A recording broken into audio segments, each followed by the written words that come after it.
Welcome, I'm Sam Faddis, this is Ground Truth, and today we're talking the coronavirus, but more generally, biological weapons and the threat they pose. And with us to illuminate the topic, Dr. Francis Boyle, Professor of International Law at the University of Illinois College of Law, happens to be the guy who wrote the implementing legislation for the Biological Weapons Convention, generally an expert on the topic. Dr. Boyle, welcome.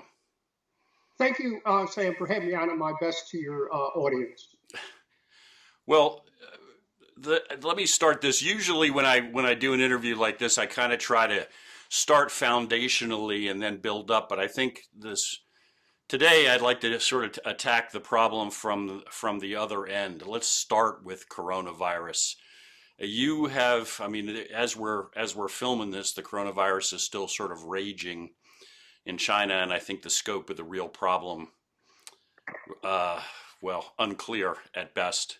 You, I believe, have indicated that you think there's some chance that this is not a naturally occurring event, but related to biological weapons work. Is that right? That's correct, Sam. I've been involved in monitoring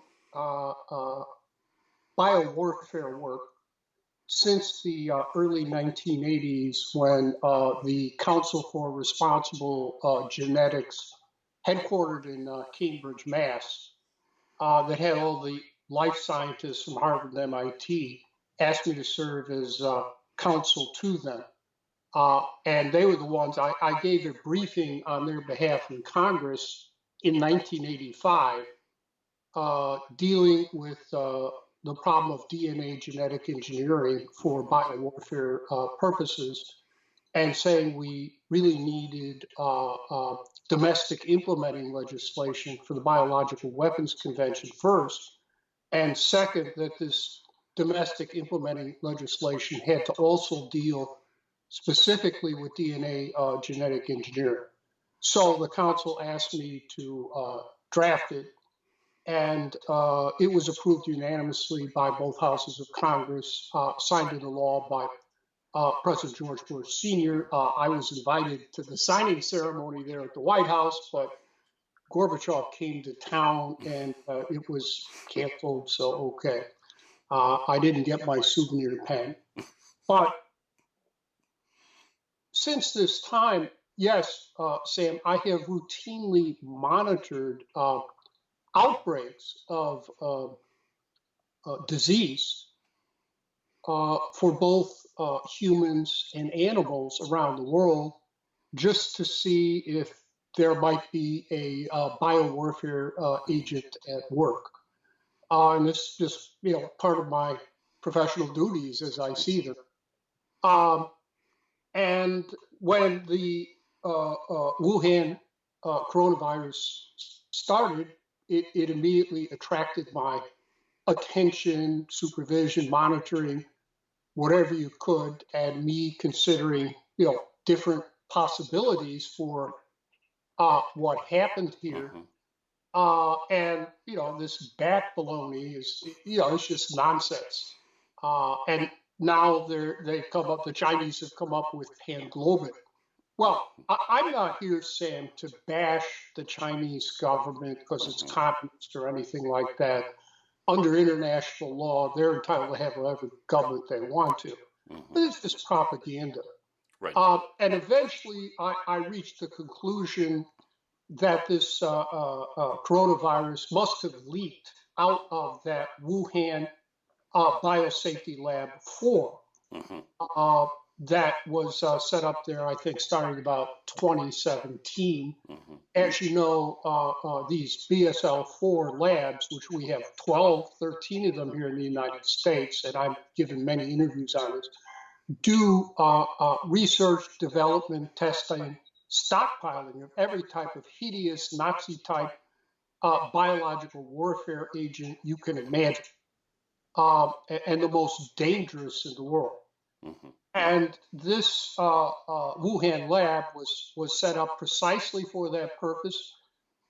It was set up to deal with coronavirus, SARS, Ebola, everything else you could possibly imagine.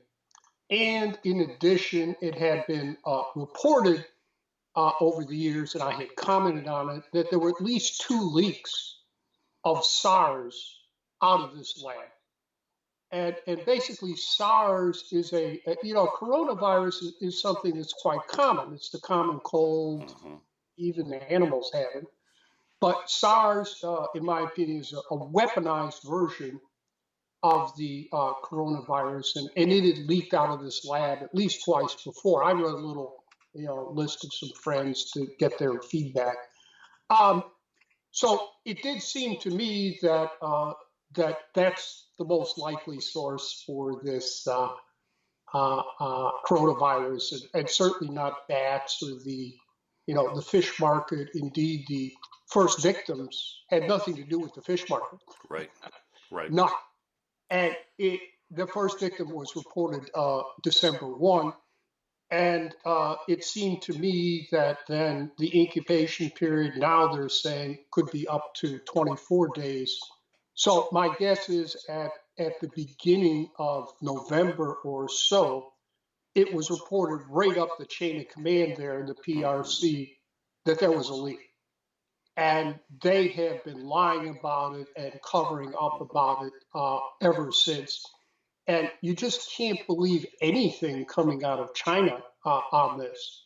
What else can I say? I don't believe or trust anything these Chinese doctors and researchers are saying. It's pure propaganda.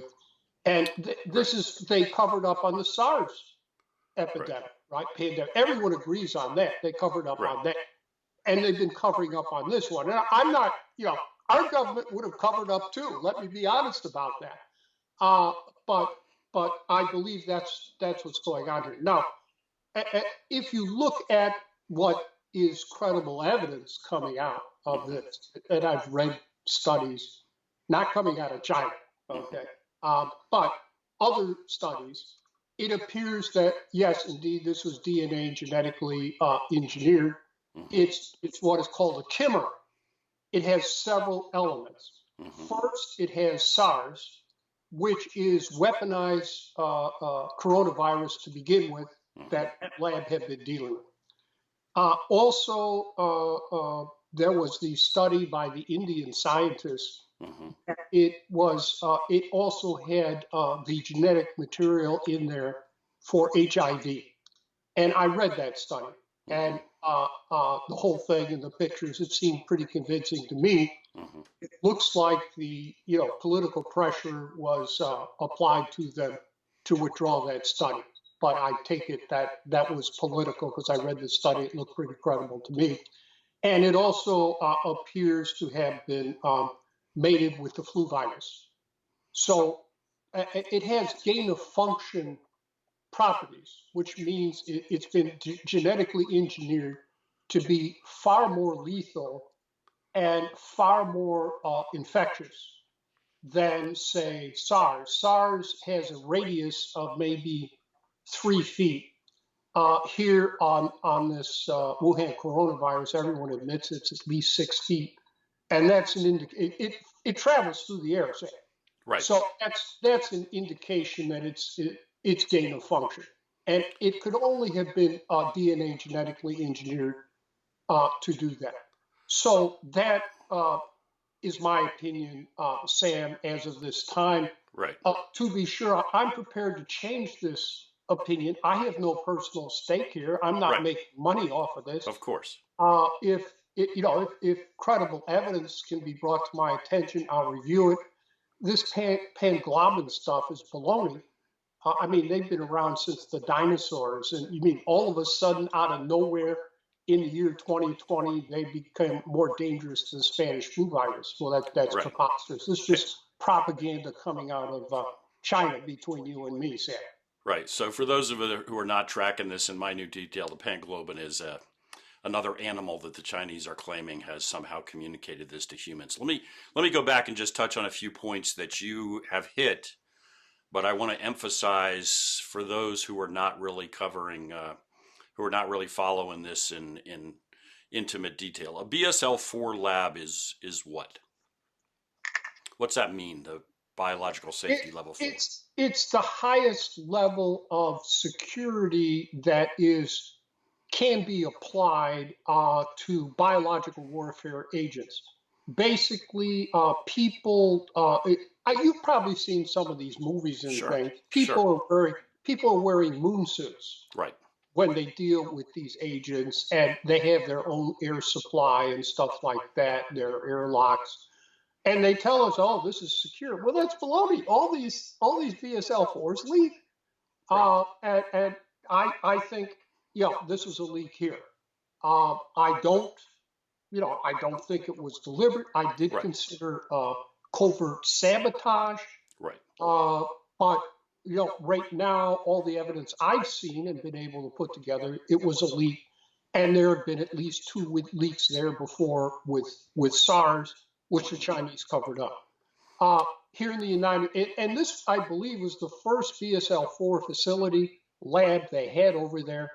And it said it was specifically intended to deal with coronavirus. If you read the previous literature on it, it was just geared up, and it's leaked twice before. It seems to me it leaked again. We right, have 12 of these labs here in the right. United States. They are all extremely dangerous. They should all be shut down. Now, Sam, the justification given for these BSL4 labs is, oh, we have to develop vaccines for all these exotic diseases out there. Hmm. But that's just the cover story, because the way they develop these vaccines is, first, they weaponize the biowarfare agent in the first place using DNA genetic engineering. Right, Then, once they have that weaponized biowarfare agent, they apply the same technology to produce a supposed vaccine. hmm, And then you have a biological weapon, because, as you know, you don't have a biological weapon unless you have the offensive agent to begin with, right, and then a vaccine to protect your own people.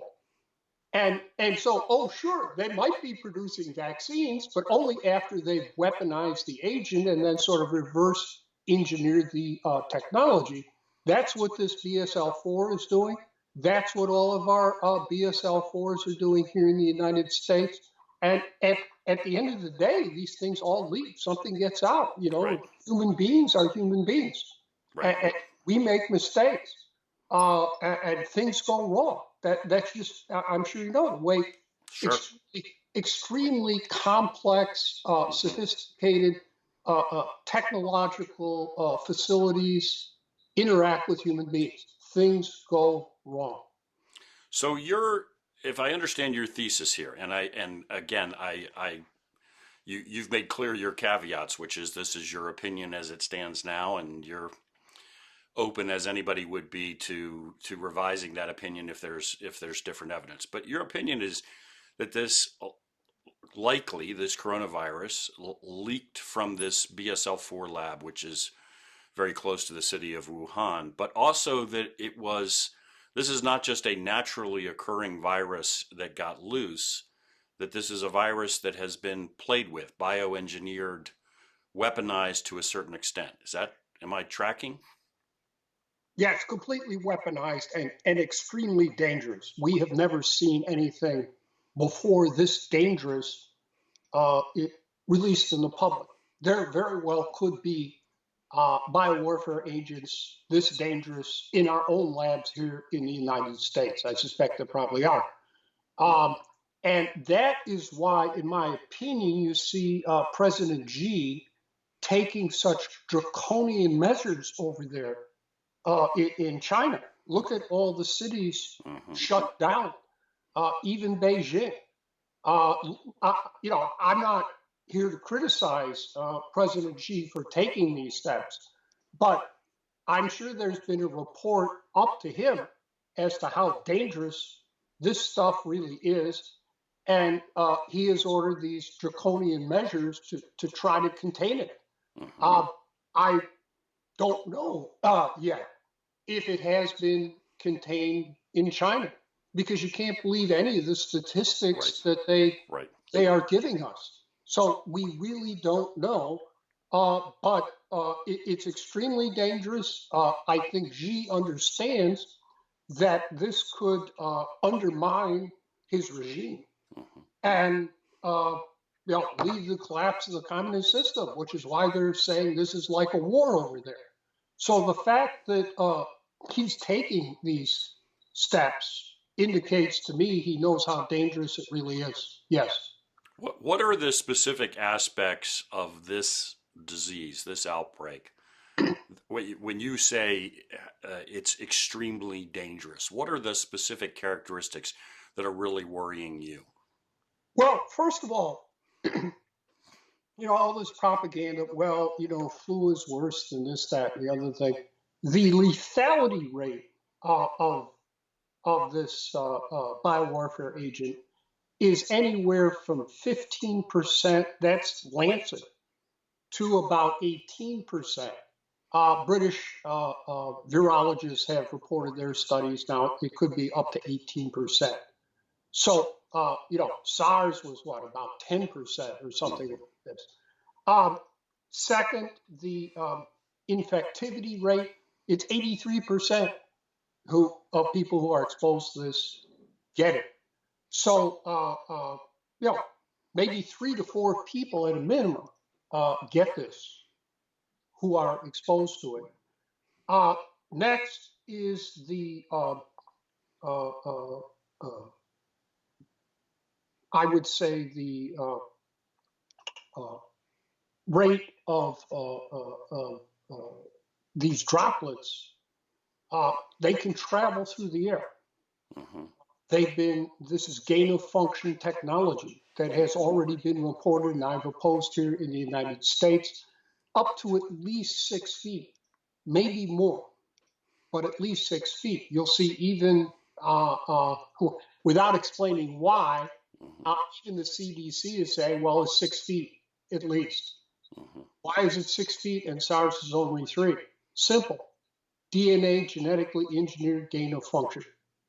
So implicitly, the CDC is admitting this. The incubation period was reported to be 14 days. Now there's another study out of Britain saying it could be up to 24. And finally, it is asymptomatic. Right. That is, you could have, unlike SARS, you could have absolutely no symptoms at all and still be spreading this virus up to 24 days at least after you've been infected. So, Sam, if you add all that up, what do you come up with? Yeah, what you come up with, in my experience, is not only very lethal, but also a lot of the indicators of when those are the kinds of things that we know from experience when people have tried to weaponize biological agents. Those are all the things they have focused on, right? That's exactly correct. Those are when you're in the horrible business of building biological weapons. Those are the kinds of things you want. Particularly, what strikes me is what you touched on last, which is this business of being asymptomatic. So when you're taking somebody off a plane and screening them for a temperature, it means nothing. It means absolutely nothing other than this between you and me, Sam. This is just public relations by the CDC and others to calm people and let us believe that, they have things under control. You have to understand that the CDC itself for years has been up to its eyeballs in this Nazi-type biological warfare work, going back at least to the Reagan administration, where the CDC and American Type Culture Collection shipped at least 40 different biological warfare weapons-ready agents to Saddam Hussein in Iraq, in the hope and expectation that he would weaponize them and use them against Iran during that war. Unfortunately, what happened is that after the Bush Sr. War against Iraq, he sent U.S. military forces in there to destroy these biowarfare facilities, and they just blew them up. and there was blowback on our own troops of these biowarfare weapons that we had sent over there. And I believe that is a contributing factor to the Gulf War syndrome that still afflicts our troops today, left over from that Gulf War I. How bad is this coronavirus outbreak going to get, in your opinion? I don't, Sam, I don't wish to scare people Right. or anything like that. We really don't know for sure. But there was this so-called tabletop exercise at Johns Hopkins with computer run. And of course, Johns Hopkins is a well-known center for all these neocons. And the neocons, as you know from the PNAC report, they fully support biological weapons and even ethnic-specific weapons. But this tabletop exercise, as we know, but those are basically war games. Okay. Their estimate from this computer run was about 65 million. That was reported in the British press. So that could be, what we're looking at, Sam. What, this was a simulation specifically for this virus? Or coronavirus, right? Well, let's hope to God that that number's nowhere near right. I certainly hope so, Sam. And President Trump really, has to crack down here. Regretfully, his so-called scientific advisors like Fauci and the head of the CDC, they've been up to their eyeballs in this Nazi biowarfare weapons work. So, of course, they are not going to be giving him proper advice. I'm not criticizing President Trump here. He has to rely on his advisors, and he thinks he's getting good advice. These people like Fauci and the CDC want to protect their own BSL4 facilities here in the United States, as well as their BSL3 facilities, like that BSL3 is anthrax. Those should be shut down too. And so they're not going to give President Trump proper advice.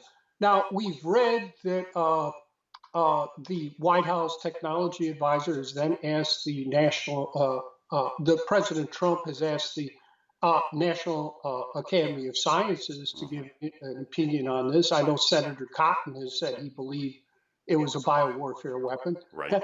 The problem with that, Sam, I have followed the National Academy of Sciences on this, and they too are up to their eyeballs in this Nazi biowarfare work using DNA genetic engineering and synthetic biology. As a matter of fact, the synthetic biology was set up by the Pentagon. It was funded by the Pentagon, by DARPA. So it's pretty much a wholly owned subsidiary of the Pentagon. And the tip-off there is when there was a first meeting of the synthetic biologists. I read their report, and one of their recommendations was that the United States government repeal my Biological Weapons Anti-Terrorism Act. Why? Because they fully intended to use synthetic biology to manufacture biological weapons. Right. And my act has in there life imprisonment for anyone doing this type of work. The government, the Department of Justice put a lot of pressure on me to include the death penalty, but I've been a lifelong opponent of the death penalty, so I resisted that.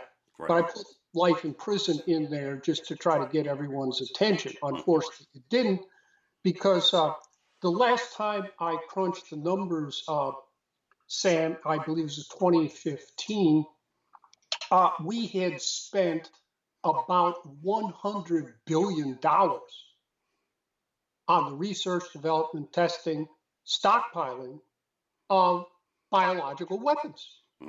Now, to put that into perspective, the Manhattan Project to develop the atom bomb was in constant dollars as of 2015 that was $40 billion. So, of course, this is all a weapons program. And again, the last time I crunched the numbers in 2015, there were about 13,000 here in America alone, so-called life scientists doing this Nazi biowarfare work. Now, since 2015, my guess is we've probably been adding in another $5 billion per year. So we're talking, this just from after 9/11/2001. I have not gone back and crunched the numbers before that under Reagan. It appears Bush Sr. wound it down pursuant to my legislation. Clinton got back in there and cranked it all up again. Billy Bob Clinton, he got us back into it. And this then continued under Bush Jr. But since 9/11/2001, then, without crunching the current numbers, it's about $120 billion on this Nazi biowarfare work. There's no other word, to explain it. These people are all Dr. Mengeles, right? And that's the amount of money at stake here.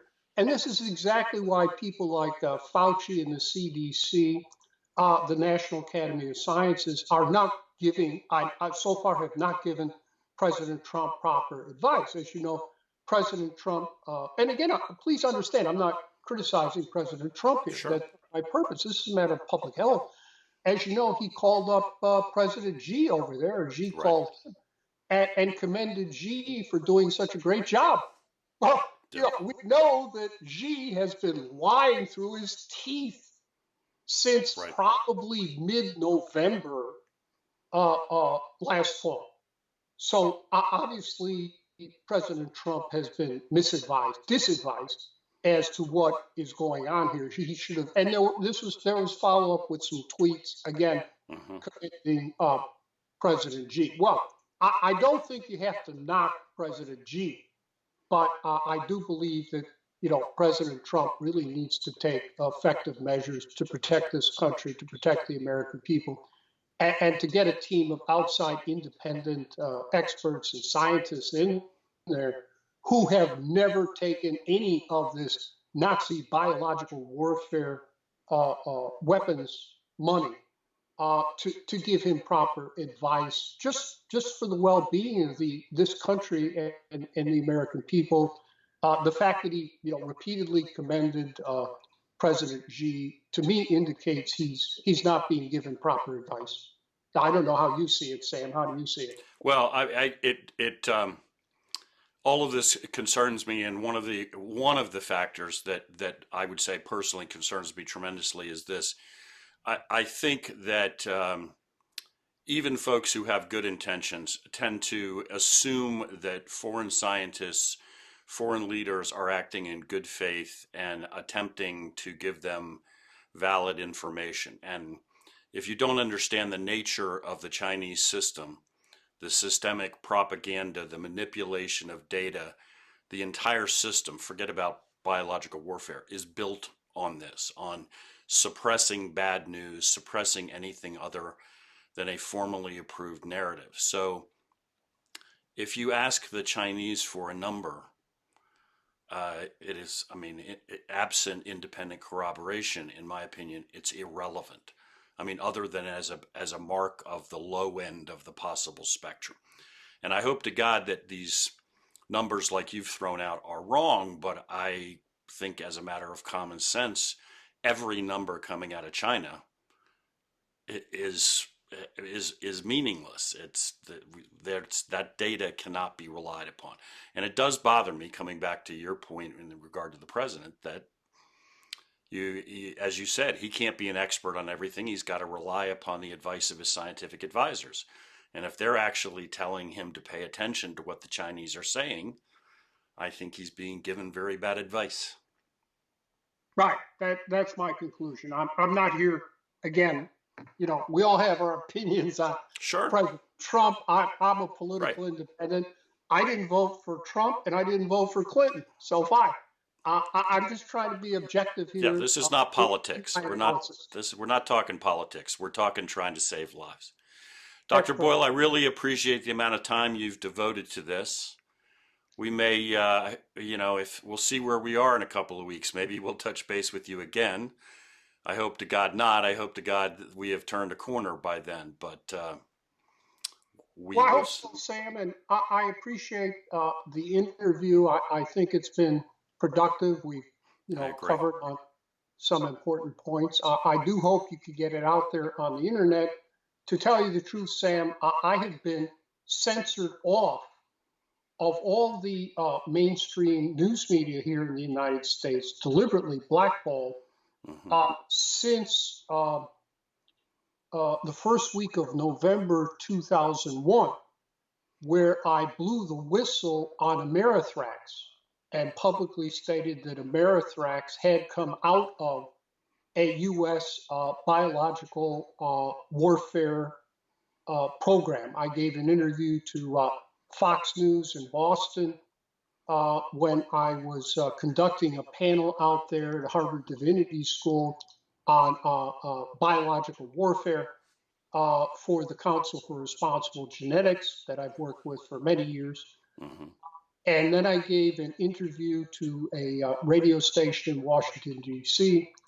Then I gave an interview to the BBC. So the whole world heard me. This is the first week in November. And then no one ever interviewed me again in the mainstream news media. And that still stands as of today. I've obviously, an order has been given not to talk to Boyle. So, okay, that's the way the game gets played. But I do hope you can at least get this message out onto the. We will do that, and that point resonates very strongly with me. We started with this idea that people should speak, provide their opinions, and allow folks to sift through the facts and opinions and make up their own minds. We have somehow moved into a world of manipulating data, and one of the biggest dangers, I say all the time, is we just silence people. I have written articles critical of things going on in DC, and not only found that they don't get distributed, but that they have been literally deleted off of our website for our online magazine. I've had to go back to archives and find them and repost them because apparently it annoyed someone so much that they hacked the site and eliminated the articles. So this struggle to allow people to speak, again, independent of where you stand on the spectrum, probably the most important struggle of our time, I think. Thank you, Dr. Boyle. I appreciate it. Thanks. I do appreciate it. Try to get this interview around the internet as best you can so that people can make up their own mind. Right? We will. Thank you for being with us. Thank you for watching. We'll see you next time on Ground Truth. All right, thanks.